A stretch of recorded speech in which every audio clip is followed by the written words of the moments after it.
The number one question which a lot of parents ask me is how do we control the screen time for, for their children?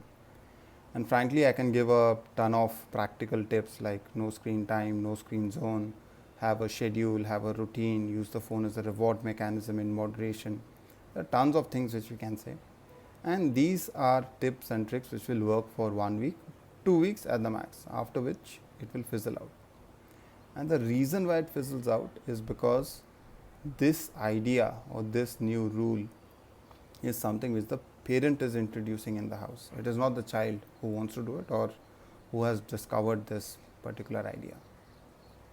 And therein lies the problem. If you ask any child, they will say that the phone is a form of distraction. They spend mindless hours just surfing the web. Obviously, they will never admit this to you because they don't want the phone to be taken away, which is exactly what you will do. Hence, they'll find multiple uses. But deep down, when children are working in their own groups, when children have a community where people actually listen to them, they will say that, yeah, the phone is a form of distraction. But the problem is they don't have an alternative. If not the phone, then what? And therein lies the problem. We talk a lot about Atma Nirbhar. We should also talk about Atma Sanyam or self-control. You see, self-control is an essential skill set which every human being needs to have. But practicing self-control requires a lot of practice, and it's very challenging to do it by self. You need to have a group, you need to have a community, and that is exactly what we at Digital Safety India are trying to do.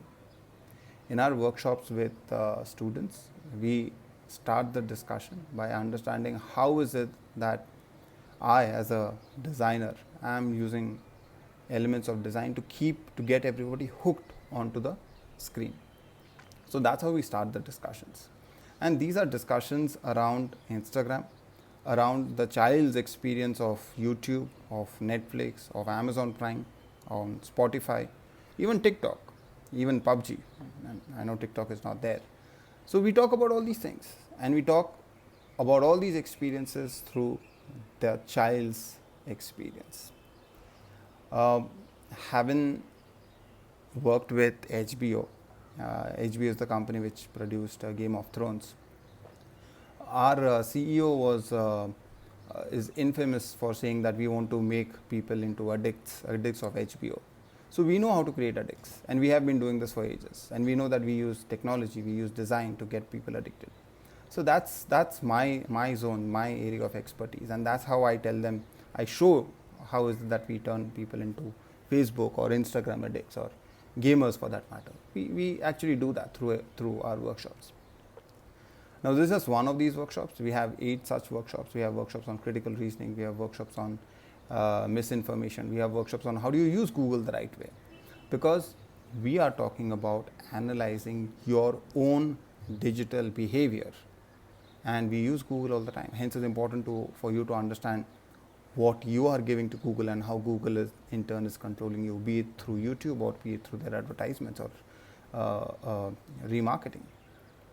So we will do all these things, and this is a set of 8 workshops spread across 8 days, 1 hour every day, and we don't do it on a one-to-one basis. We have a group. We work in group. A group is anywhere from 4 to 10 students. We don't do 60 students. The efficacy goes down. 10 students at the max. We also work on weekends.